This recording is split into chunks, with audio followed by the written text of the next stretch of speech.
Hello viewers, welcome to filmi craft. நான் உங்கள் அருண்.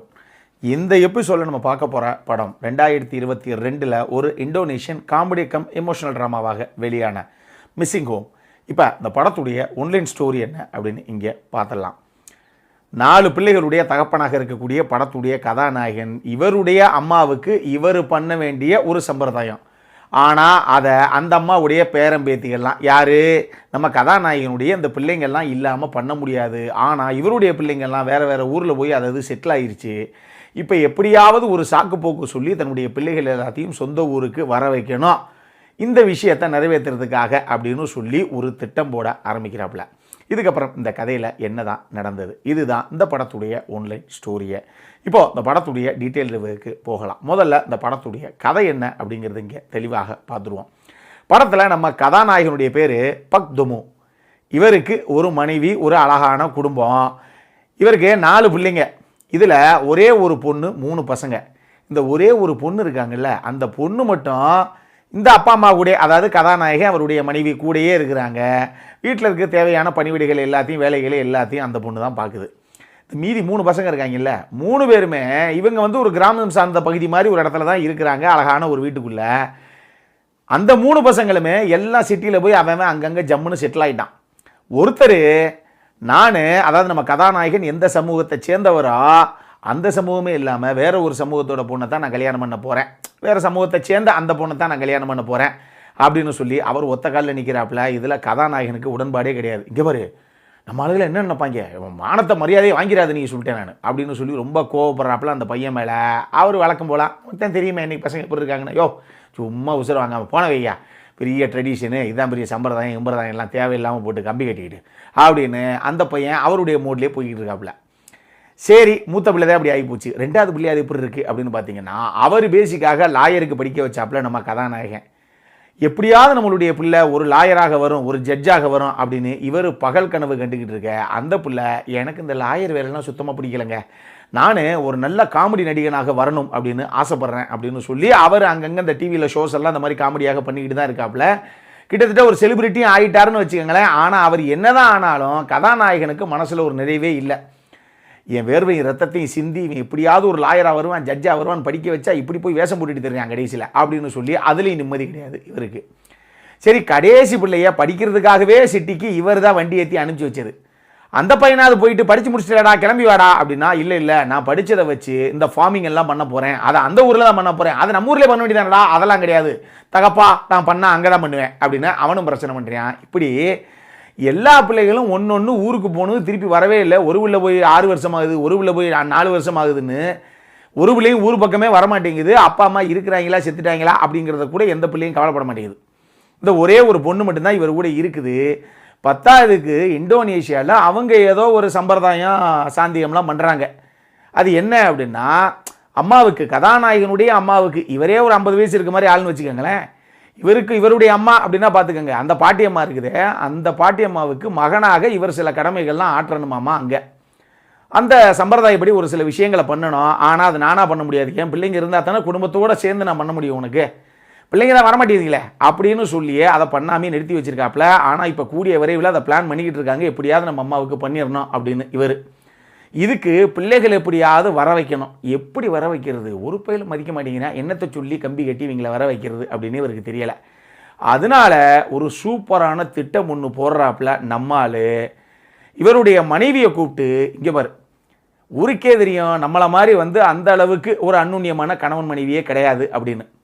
இருந்தாலும் நம்ம என்ன பண்ணுறோம், மற்றவங்க முன்னாடியே இல்லைப்பா, நம்ம வீட்டில் ஒரு பொண்ணு இருக்குதே, அது முன்னாடியாது நமக்குள்ள மிகப்பெரிய சண்டை அப்போ கிளம்பிருச்சு, இனிமேல் ஒருத்தரோட ஒருத்தர் சேர்ந்து வாழவே மாட்டோம், எங்களுக்கு உடனே இம்மீடியட்டாக டிவோர்ஸ் கொடுங்க நீங்கள் அப்படிங்கிற மாதிரி சும்மா சவுண்டு விடுற அந்த பொண்ணு முன்னாடி.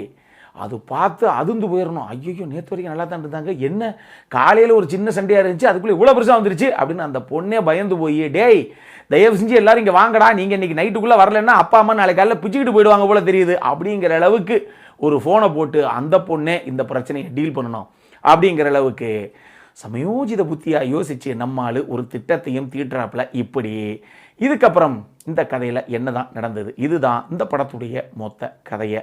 இந்த படத்தை பொறுத்தளவுக்கு எனக்கு ரொம்ப ரொம்ப பிடிச்ச விஷயம் என்ன அப்படின்னா, இந்த கதையில் திரைக்கதையாக பார்க்கும்போது, கதைன்னு பார்க்கும்போது ஒரு சின்ன கதை தான் அது. ஆனால் திரைக்கதையாக பார்க்கும்போது இது என்னதான் இவங்க காமெடி ட்ராமா அப்படின்னு வந்து ப்ரொஜெக்ட் பண்ணால் கூட இது காமெடி கலந்த ஒரு எமோஷனல் ட்ராமா அப்படின்னே சொல்லலாம். எல்லா விஷயங்களும் உள்ளே இருக்குது. அதுலேயும் காமெடியை இவங்க வந்து பண்ண விஷயங்கள் அப்படிங்கிறதெல்லாம் ரைட்டிங்கில் அந்த ஃப்ளோலேயே கொண்டு வந்திருக்காங்க. எதுவுமே இந்த இடத்துல கண்டிப்பாக சிரிச்சிட்டு தான் நீங்கள் போவீங்க பாருங்கள் அப்படிங்கிற அந்த இன்டென்ஷனலாகவே எழுதப்படவே இல்லை. அது அவ்வளவு நேச்சுரலாக சூப்பராக கொண்டு வந்திருப்பாங்க அந்த கதையில். அதே மாதிரியே இந்த கதைக்குள்ள நம்ம மனசை நெகிழி வைக்கக்கூடிய ஒரு சில அற்புதமான எமோஷனல் சீக்வன்ஸும் உள்ளே இருக்குது. அதை நான் இங்கே ரிவீல் பண்ண விரும்பலை, நீங்கள் பார்த்தே தெரிஞ்சுக்கங்க. அந்த படத்தில் நிறைய காமெடி சீக்வன்ஸும் இருக்குது, நிறைய எமோஷனல் சீக்வன்ஸும் இருக்குது, அதை பார்த்தே தெரிஞ்சுக்கங்க. ஆனால் எக்ஸ்பெக்டேஷன்ஸை கிளியராக நான் செட் பண்ணிடுறேன். இந்த படம் ஒரு ஸ்லோ ட்ராமாவாகத்தான் போகும். டெட் ஸ்லோ மெலோ ட்ராமா எப்படி போகுமோ அப்படி தான் போகும். இன்னும் புரிகிற மாதிரி சொல்லணும்னா, இந்த மலையாள படங்கள் எப்படி இருக்குது, உண்மைக்கு நெருக்கமாக வண்டியை இறங்கி தெலுங்குங்கிற அளவுக்கு, அப்படித்தான் இந்த படம் இருக்கும். ஓகேன்னா நீங்கள் பார்க்குறவங்க பார்க்கலாம். நல்ல உலக படங்கள் பார்த்து ரசிக்கக்கூடிய நபர்கள் பார்க்குறவங்க தாராளமாக கண்டிப்பாக பாருங்கள். இன்னொரு பக்கம் இந்த கதையில் பர்ஃபார்மன்ஸில் எல்லாருமே பிச்சு படம் எடுத்தாங்க. எல்லாருமே ரொம்ப நேச்சுரலாக பண்ணியிருந்தாங்க, ஆர்கானிக்காக இருந்தது எல்லார் பர்ஃபார்மன்ஸுமே. குறிப்பாக 2 பேர் நீங்கள் சொல்லியே ஆகணும். ஒன்று கதாநாயகன் செம்மையாக பண்ணியிருப்பார் அந்த ரோலை. அவரால் சில இடங்களில் அவர் எப்பயுமே எப்படிப்பட்ட ஒரு ஆள் அப்படின்னா, நம்ம சொன்னது நடந்தே ஆகணும். எவன் சொன்னாலும் நம்ம கேட்கக்கூடாது, ஆனால் நம்ம சொன்னால் எல்லா பேரும் கேட்டே ஆகணும். அப்படி ஒரு கேரக்டர் அது சூப்பராக பண்ணியிருப்பார். ஆனால் ஒரு சில இடங்களில் நம்ம என்ன சொல்கிறது, நம்ம கேட்க மாட்டேங்கிறாங்க நம்ம சொல்கிறத அப்படிங்கிற அந்த தடுமாறக்கூடிய அந்த தருணங்கள் இருக்கு இல்லையா, செம்மையாக கொண்டு வந்துருப்பாப்புல நம்ம ஆள் ரியாக்ஷனில். அதே மாதிரியே இந்த வீட்டுக்குள்ளேயே அப்ராணியாக சுற்றிக்கிட்டே இவருடைய ஒரே ஒரு பொண்ணு மட்டும் கூடயே இருக்குமே அப்பா அம்மாவை பார்த்துக்கிட்டு, அந்த பொண்ணுக்கும் பர்ஃபார்மன்ஸை ஸ்கோர் பண்ணுறதுக்கு ஒரு சீன் ஒன்று கொடுத்துருப்பாங்க டுவர்ட்ஸ் கிளைமேக்ஸ். அட்டகாசமாக பிச்சு படல் எடுத்திருக்கோம் அந்த பொண்ணும். ஸோ பர்ஃபார்மன்ஸை எல்லாரும் சூப்பராக பண்ணியிருந்தாங்க, குறிப்பாக இந்த 2 பேர். இது எல்லாம் தாண்டி இந்த படம்னு இல்லைங்க, பொதுவாகவே ஏஷியன் ஃபிலிம்ஸ் பார்க்கும்போதெல்லாம் எனக்கு இந்த ஃபீல் வரும். இந்த முக ஜாடை தான் கொஞ்சம் நம்மளுக்குள்ள அவன் வேற மாதிரி இருக்கேன். அந்த சைனாக்காரன் ஒரு மாதிரி, ஜப்பான்காரன் ஒரு மாதிரி, நம்ம ஒரு மாதிரின்னு ஆளுக்கு வேற கலரில் வேற முகஜாடையோடு இருக்குமே தவிர, நம்மளுடைய கலாச்சாரங்கள் அதாவது பெத்த பிள்ளைங்களை ஒரு அப்பா அம்மா எப்படி பார்க்குறாங்கங்கிற விஷயமாகட்டும், இதே நேரத்தில் ஒரு அப்பா அம்மாவுக்கு ரெஸ்பெக்ட் கொடுக்குற விஷயமாகட்டும், மற்ற விஷயங்கள் எல்லாத்துலையும் பிள்ளைங்க எப்படி அந்த பெற்றவங்களை ஹேண்டில் பண்ணுறாங்க அப்படிங்கிற விஷயமாகட்டும், இந்த உறவுகளுக்கு நம்ம என்ன முக்கியத்துவம் கொடுக்குறோம் அப்படிங்கிற விஷயமாகட்டும், இந்த சொசைட்டிக்கு என்ன முக்கியத்துவம் நம்ம லைஃப்பில் கொடுக்குறோம் அப்படிங்கிற விஷயமாகட்டும், பல விஷயங்களில் இந்த படம் பேருக்கு தான் இந்தோனேஷியன் படம் அப்படின்னு நீங்கள் சொல்லிக்கணும். நான் எதுக்கு இந்த மலையாள படத்தை கம்பேர் பண்ணேன்னா அப்படி தான் இருக்கும். மலையாள படம் பார்த்த மாதிரி நம்ம தமிழ் படமே பார்த்த அளவுக்கு இது ரொம்ப அந்நியத்தனமான ஒரு கதைக்களமாகவோ காட்சிமைப்பாகவே இருக்காது. நம்ம ஊரில் இந்த மாதிரி நிறைய படம் பார்த்துருப்பீங்க அப்படிங்கிற ஒரு ஃபீலை கொடுக்கும். அந்த அளவுக்கு இந்த கலாச்சாரம்ங்கிறது எந்த அளவுக்கு இந்த ஏஷியன் கான்டினென்ட் ஃபுல்லாகவே எந்த அளவுக்கு ஒத்து போகுது அப்படின்னு மட்டும் பாருங்கள். அது அவ்வளவு சூப்பராக இருந்தது இந்த படத்தில். இந்த படத்துடைய சினிமோட்டோகிராஃபிலாம் இது வந்து ஒரு என்ன சொல்கிறது, ஒரு ஆற்று பக்கத்தில் இருக்க மாதிரி ஒரு ஏரி மாதிரி ஒரு இடம், அது பக்கத்தில் இருக்க ஒரு சின்ன கிராமம் மாதிரி இவங்க கதைக்களமாக அமைச்சு அந்த இடத்துல நடக்கிறதாக இவங்க சித்தரிச்சிருக்காங்க. ஆனால் அந்த இடத்த பார்த்தீங்கன்னா எப்பா தொட்டு அப்படியே பொட்டு வச்சுக்கலாம்ப்பா. சினிமோட்டோகிராஃபி விஷுவல் அவ்வளவு ஸ்டன்னிங்காக இருக்கும். வாழ்க்கையில் நம்ம சாகிறதுக்குள்ளே கண்டிப்பாக இந்தோனேஷியா போயிட்டு வந்துடுறோம் அப்படிங்கிற அளவுக்கு நமக்கு ஒரு ஆர்வத்தை தூண்டியிருக்காங்க. அந்த அளவுக்கு இவங்க காமிச்ச ஒரு சில அந்த பேக்ட்ராப்ஸு அதுவே அவ்வளவு ஸ்டன்னிங்காக விஷுவலி பயங்கர அப்பீலிங்காக இருக்குது, அவ்வளவு கலர்ஃபுல்லாக இருக்குது. இந்த படத்துடைய சினிமோட்டோகிராஃபி மியூசிக்கெல்லாம் ரொம்ப மினிமலாகத்தான் இருக்கும். ரொம்ப ஒரு சில இடங்களுக்கு மட்டும்தான் மியூசிக்கே வந்திருக்கும், மற்றெல்லாம் சைலண்ட்டாக வசனங்களை மட்டுமே உள்ளே நல்லா டீல் பண்ண விட்டுருப்பாங்க. ஸோ அற்புதமான விஷயமாக இருந்தது இந்த படம் பார்க்கும்போது அந்த விஷயங்கள் எல்லாமே. அடல்காரனை பொறுத்தளவுக்கு இந்த படத்தில் எதுவுமே கிடையாது. நீங்கள் ஃபேமிலியோடு உட்காந்து பார்க்கக்கூடிய, ஒரு சில இடங்களில் உங்களை அறியாமல் ஒரு சின்ன புன்முறுவலை உங்களுக்குள்ளே வர வைக்கக்கூடிய, ஒரு சில இடங்களில் உங்களை கண்கலங்க வைக்கக்கூடிய அற்புதமான காட்சிகள் கொண்ட ஒரு நல்ல படம் தான் இது. இது எல்லாத்தையும் தாண்டி இந்த படம் தான் ஆஸ்காருக்கு நாமினேட் ஆகிருக்கு இந்தோனேஷியாவிலேருந்து இந்த வருஷத்தில். பார்த்துக்கங்க அப்போ எப்படி படமாக இருக்கணும். அதாவது அவன் எங்கள் ஊர்லேயே எடுத்த ஒரே நல்ல படம் அப்படின்னு கொடுத்துருக்காங்க. அவங்க எல்லா ஊர்லேயும் நிறைய படம் எடுக்கிறாங்க, பட் இதுதான் ஒரு பெஸ்ட் ஃபிலிம் அப்படின்னு சொல்லி அவங்க நாமினேட் பண்ணியிருக்காங்க ஆஸ்காருக்கு. அப்படி ஒரு ஒருத்தான ஒரு படம் தான். ஆனால் இது அந்த ஸ்லோ மோடில் தான் போகும், அதை மட்டும் மைண்டில் வச்சுக்கோங்க. இப்போது நம்மளுடைய அடுத்த செக்மெண்ட்டான இன்ட்ரெஸ்டிங் ஃபேக்ட்ஸ் அபவுட் தி மூவிக்கு போகலாம்.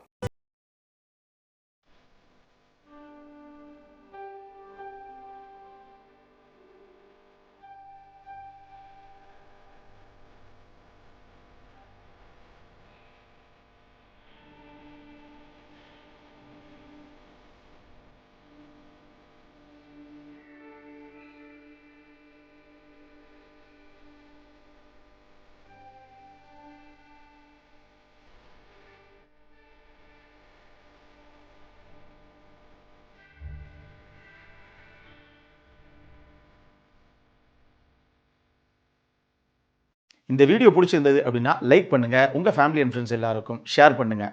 உங்களுடைய கருத்துக்கள் எதுவாக இருந்தாலும் கீழே இருக்கக்கூடிய கமெண்ட் செக்ஷனில் பதிவிடுங்க. வீடியோவை க்ளோஸ் பண்ணுறதுக்கு முன்னாடி மறக்காமல் நம்ம சேனலுக்கு சப்ஸ்கிரைபும் பண்ணுங்கள். அப்போ பக்கத்தில் இருக்கக்கூடிய நோட்டிஃபிகேஷன் பெல் ஐக்கானையும் கிளிக் பண்ணிவிடுங்க. அப்போ தான் எங்களுடைய வீடியோஸ் எல்லாம் உங்களை ஆன் டைம் வந்து சேரும். இதே மாதிரி இன்னொரு வீடியோவோட அடுத்த முறை உங்களை சந்திக்கிற வரைக்கும் இட்ஸ் அருண் சைனிங் ஆஃப்.